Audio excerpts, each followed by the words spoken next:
Sosok yang kita akan kaji ini adalah sosok yang sangat mulia, baik di zaman jahiliyah ataupun setelah dia masuk Islam. Di zaman jahiliyah dia sangat dicintai manusia, sampai-sampai para wanita di zaman jahiliyah mengatakan kepada anak-anak mereka, ahabbakar rahman ka hubbi Quraisy li Utsman. Semoga Allah Subhanahu wa taala memberikan kasih sayangnya kepada dirimu sebagaimana kecintaan Quraisy terhadap Utsman ibn Affan. Bahkan sangat sedikit sekali orang-orang yang diberikan kekayaan yang mampu mengeluarkan kekayaannya dan banyak bersedekah kepada manusia. Karena Allah Subhanahu wa taala berfirman, kalla innal insana la yatgha an ra'ahu istaghna. Apabila manusia diberikan kekayaan yang melimpah, biasanya dia melampaui batas. Tapi berbeda dengan Utsman ibn Affan radhiyallahu anhu. Ma'asyiral muslimin yang dimuliakan Allah Subhanahu wa taala, nasab beliau Utsman ibn Affan berjumpa dengan Nabi sallallahu alaihi wasallam pada kakeknya Abdul Manaf. Artinya bahwa ada kekerabatan antara Nabi sallallahu alaihi wasallam dan Utsman, walaupun secara usia beda 5 tahun lebih muda dibandingkan Nabi sallallahu alaihi wasallam. Kunyahnya di zaman jahiliyah adalah Abu Amrin. Akan tapi setelah dia menikah dengan Ruqayyah dan memiliki anak namanya Abdullah, maka kunyahnya menjadi Abu Abdillah. Ma'asyiral muslimin yang dimuliakan Allah Azza wa Jalla, ketika Ali radhiyallahu anhu menjadi khalifatul Islam di Kufah dan berceramah di hadapan manusia, maka Ali radhiyallahu anhu ditanya tentang sosok Utsman ibn Affan radhiyallahu anhu. Apa kata Ali radhiyallahu anhu? Dzakar rajul yud'a fi mala'il a'la bi dhi nurain. Tahukah kalian siapa Utsman? Utsman adalah seorang laki-laki yang dipanggil dari 7 lapis langit sana dengan sebutan 2 pemilik 2 cahaya. Ada yang mengatakan kenapa disebut pemilik 2 cahaya? Karena Utsman ini sangat mencintai Al-Quran dan sangat mencintai Qiyamul Lail. Dan Al-Quran adalah cahaya, sebagaimana Qiyamul Lail, salat adalah cahaya. Karena Rasul mengatakan as-salatu nur, salat itu cahaya. Bahkan Utsman ibn Affan pernah menghatamkan Al-Quran dalam 1 rakaat witir, dan tidak banyak para sahabat yang melakukan seperti Utsman. Belum lagi dia adalah sawaman qawaman, orangnya di siang hari senantiasa berpuasa dan di malam hari senantiasa qiyamul lail. Bahkan saat terbunuhnya juga dia sedang berpuasa. Ada juga yang mengatakan disebut 2 pemilik 2 cahaya itu karena dia menikahi 2 putri Nabi sallallahu alaihi wasallam, Ruqayyah dan Ummu Kulthum. Dan tidak ada sejak zaman Nabi Adam sampai kiamat dibangkitkan seorang laki-laki yang menikah dengan 2 putri Nabi kecuali Utsman bin Affan radhiyallahu anhu. Sebab itulah kemudian Utsman ibn Affan disebut 2 pemilik cahaya, Dzu Nurain.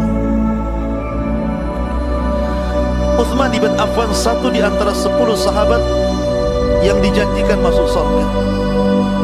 Dalam satu redaksi hadis Rasul mengatakan Abu Bakrin fil jannah, Umar fil jannah, wa Utsman fil jannah. Abu Bakar di surga, Umar di surga, dan Utsman di surga. Bahkan Utsman adalah orang yang pertama kali hijrah ketika ada penekanan dalam Islam. Karena ketika Utsman ini masuk Islam, dia disiksa paman-pamannya. Karena tidak tahan dengan siksaan itu, maka dia diperintahkan Nabi SAW untuk membawa istrinya Ruqayyah hijrah ke Habasyah. Karena di sana ada Malikun Adil namanya Ashamah ibn Afjur yang dikenal dengan Najasyi. Seorang raja yang adil, Ashamah ibn Afjur, dan dia melindungi rakyatnya. Maka Utsman pun orang yang pertama kali hijrah bersama istrinya Ruqayyah. Sehingga perjuangan Utsman digambarkan dalam Al-Quran, walladzina hajaru fillahi min ba'di ma zulimu lanubawwi'annahum fid dunya hasanah wala ajrul akhirati akbar law kanu ya'lamun. Dan orang-orang yang mereka berhijrah karena Allah setelah mereka dizalimi, maka kami akan tempatkan mereka di dunia dengan kebaikan, dan mereka akan mendapatkan pahala yang besar kalau mereka mengetahuinya. Ayat ini, kata ahli tafsir, turun kepada Utsman ketika hijrah dari Mekah ke Habasyah. Dan juga Allah mengatakan, qul ya ibadilladzina amanu taqu rabbakum lilladzina ahsanu fi hadhihi dunya hasanah wa ardullahi wasi'ah innama yuwaffas sabiruna ajrahum bighairi hisab. Katakan ya Muhammad, wahai hamba-hamba Allah, hamba-hamba yang beriman, bertakwalah kepada Rabb kalian. Bagi orang-orang yang berbuat baik di dunia ini akan mendapatkan kebaikan, dan bumi ini luas. Sesungguhnya Allah Subhanahu wa ta'ala akan memberikan ganjaran kepada orang-orang yang sabar tanpa hisab. Ma'asyiral muslimin yang dimuliakan Allah Azza wa Jalla, ayat ini juga kata ahli tafsir menceritakan tentang Utsman dan orang-orang yang hijrah dari Mekah ke Habasyah. Utsman adalah sahabat keempat yang masuk Islam setelah Abu Bakar, kemudian Ali, kemudian Zaid ibn Harithah, kemudian Utsman. Jadi Utsman adalah sahabat yang keempat yang masuk Islam setelah Abu Bakar, Ali dan Zaid ibn Harithah, kemudian Utsman ibn Affan radhiyallahu anhu. Adapun kisah masuk Islam Utsman ibn Affan radhiyallahu anhu, ketika Abu Bakar Siddiq radhiyallahu anhu mengajak Utsman untuk mendatangi Nabi sallallahu alaihi wasallam, kemudian memuji Nabi sallallahu alaihi wasallam, dan ma'ruf Rasul itu Shadiqul Amin, dan itu dikenal di zaman jahiliyah. Ketika itu Abu Bakar kemudian menyeru masuk Islamnya Utsman untuk mendatangi Nabi sallallahu alaihi wasallam, dan Utsman langsung ikut dengan Abu Bakar menuju Nabi sallallahu alaihi wasallam dan mengikrarkan dua kalimat syahadat. Ini intinya bahwa Abu Bakar Siddiq sangat berjasa tentang keislaman Utsman dan juga sahabat yang lainnya, dan kisahnya sudah kita kisahkan. Ma'asyiral muslimin yang dimuliakan Allah Azza wa Jalla, baik, kita akan mengenal sedikit tentang keluarga Utsman ibn Affan radhiyallahu anhu. Ma'asyiral muslimin yang dimuliakan Allah Azza wa Jalla, sebelum dia masuk Islam atau di zaman jahiliyah, Utsman ini pernah menikah dengan dua wanita. Pertama dengan Ummu Amrin bintu Jundub Ad-Dausiyah. Itulah istri yang pertama beliau di zaman jahiliyah. Dan dari pernikahan dengan Ummu Amrin bintu Jundub Ad-Dausiyah ini lahirlah Amr, kemudian Khalid, kemudian Aban, kemudian Umar, kemudian Maryam. Banyak anak. Makanya kunyahnya di zaman jahiliyah disebut Abu Amrin, karena itu anak pertama dari Ummu Amrin bintu Jundub Ad-Dausiyah.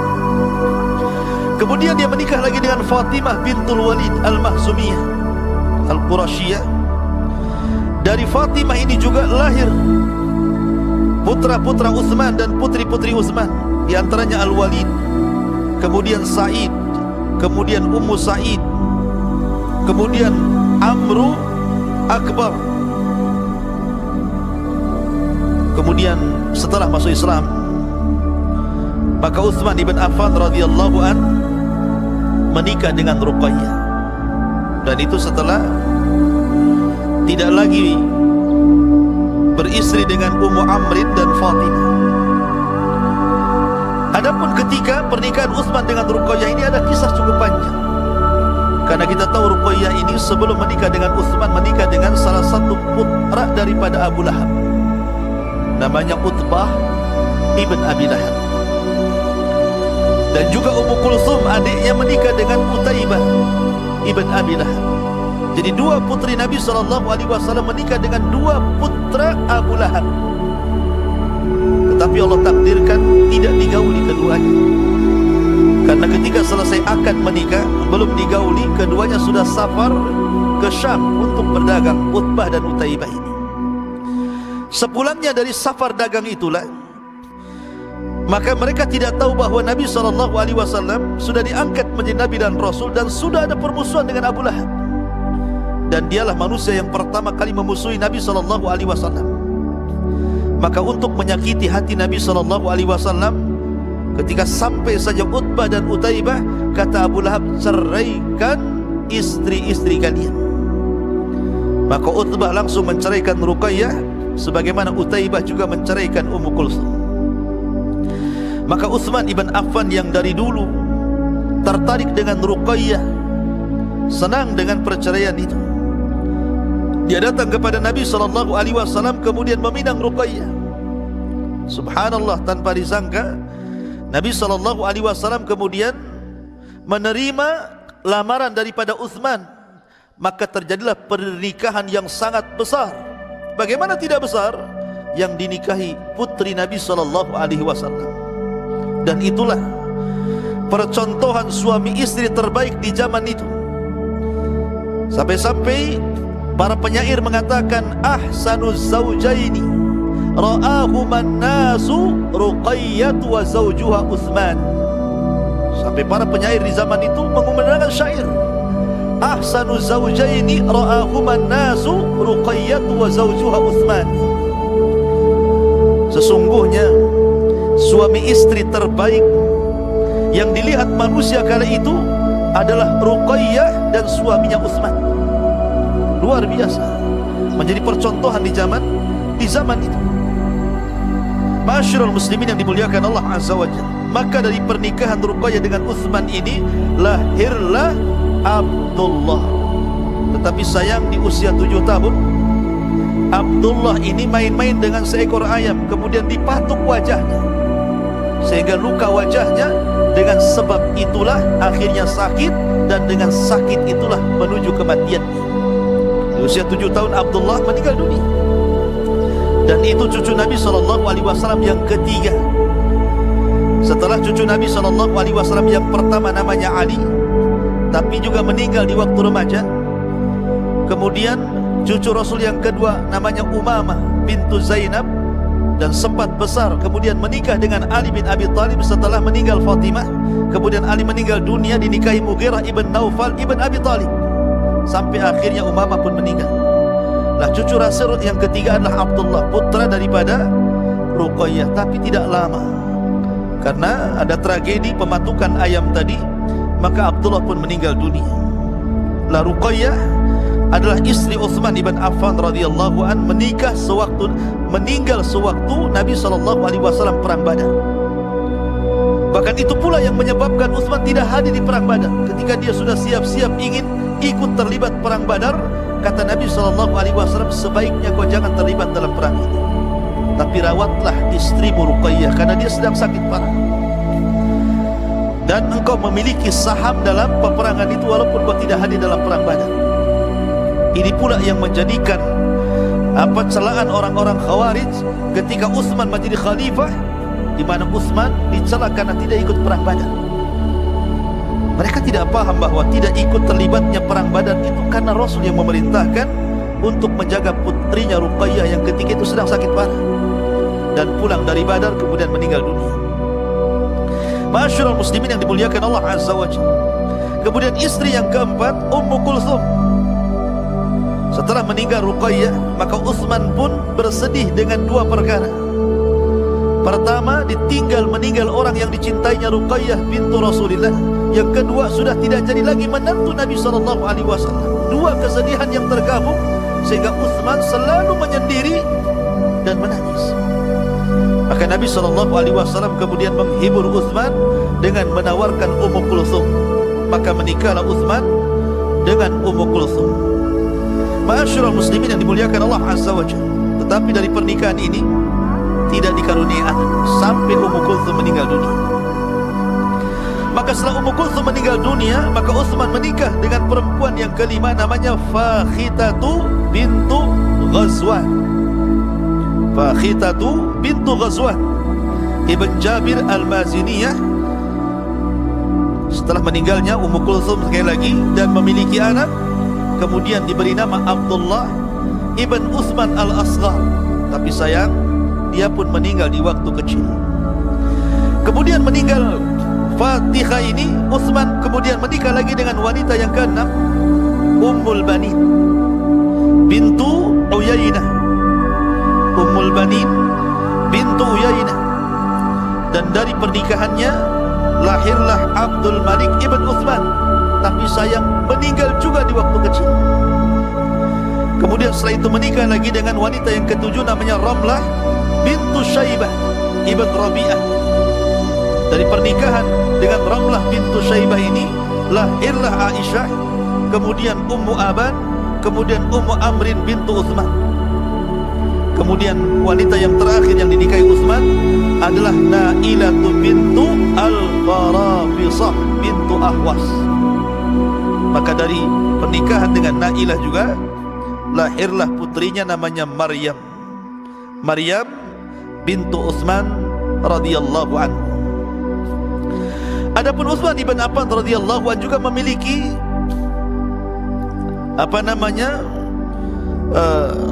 cucu-cucu daripada anak-anaknya. Artinya Utsman ini memiliki keluarga besar karena juga banyak menikah tadi. Ma'asyiral muslimin, ini sekilas dari keluarga Utsman ibn Affan radhiyallahu anhu. Tetapi yang kita fokuskan adalah kisah Utsman ibn Affan radhiyallahu anhu. Bagaimana kisahnya? Bagaimana perjuangan dakwahnya? Bagaimana mauqifnya? Bagaimana setelah dia menjadi khalifah? Dan bagaimana wafatnya?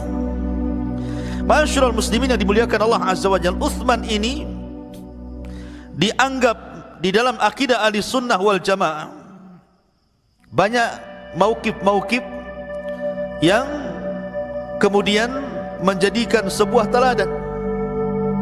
Di antaranya adalah dia memang sahabat yang disebutkan dalam Al-Quran as-sabiqun al-awwalun minal muhajirin wal ansar. Memang orang-orang awal-awal pertama-tama yang masuk Islam dari kalangan muhajirin dan juga ansar.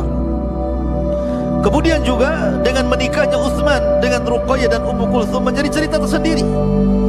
Karena tidak ada satupun sahabat Rasul SAW yang menikahi dua putri Nabi kecuali Utsman. Kalau Ali cuma dengan Fatimah. Kemudian juga dikenal dengan infak dan sedekahnya yang begitu banyak, baik di zaman jahiliyah ataupun setelah masuk Islam.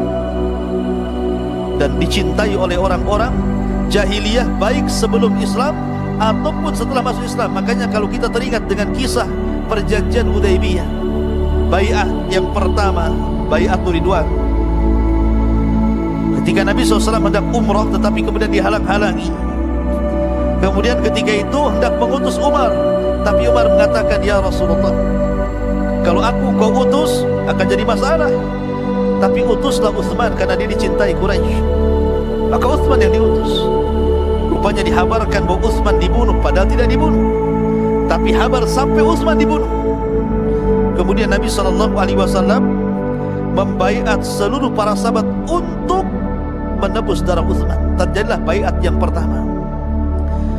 Ma'asyiral muslimin yang dimuliakan Allah Azza wa Jalla, banyak hadis-hadis Nabi SAW yang menceritakan tentang fadilah Utsman ibn Affan radhiyallahu anhu. Di antaranya hadis daripada Abi Musa al-Ash'ari radhiyallahu anhu, ketika Nabi SAW berada di kebun, masuk Abu Bakar dan diizinkan, kemudian dihabarkan dengan sorga.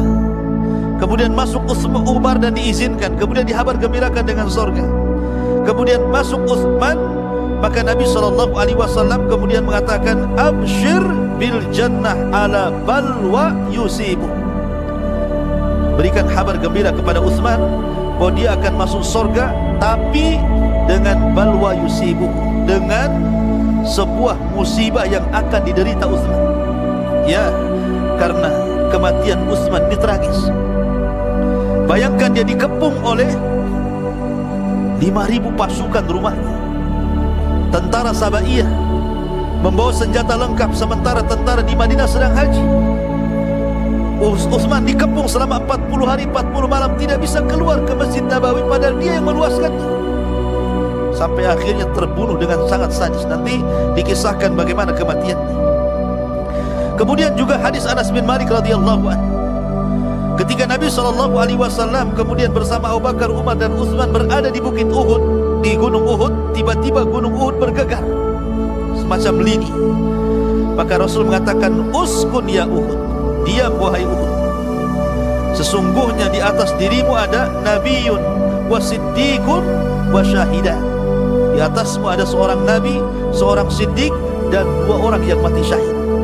Ya, karena Umar meninggal mati syahid dibunuh Abu Lulu al-Majusi, dan Utsman juga mati syahid dibunuh orang-orang Khawarij. Kemudian hadis yang sama ketika Nabi SAW berada di atas Bukit Hira. Ketika itu ada beberapa para sahabat yang di atasnya, di antaranya Abu Bakar, Umar, Utsman, Ali, Talha, Zubair. Tiba-tiba bukit itu bergegar. Maka Nabi mengatakan, ihda ya Jabalil Hira, diamlah wahai kau Bukit Hira.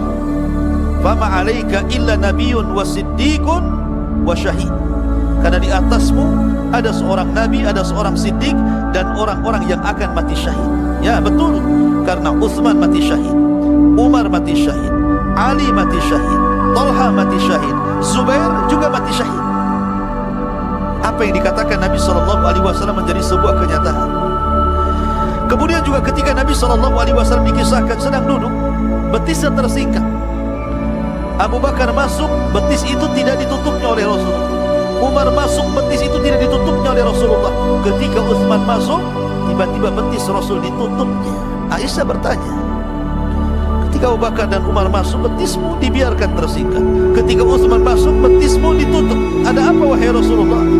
Maka Nabi SAW mengatakan, ya Aisyah, ala tastahi, tidakkah kau malu kepada orang yang yastahi minhumul malaikah, yang malaikat malu kepadanya? Kalau malaikat saja malu kepadanya, maka aku pun malu kepada Utsman.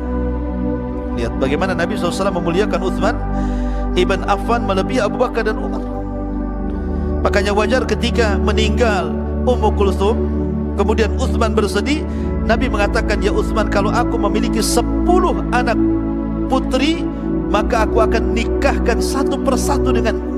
Saking cintanya Nabi SAW kepada Utsman ibn Affan radhiyallahu anhu.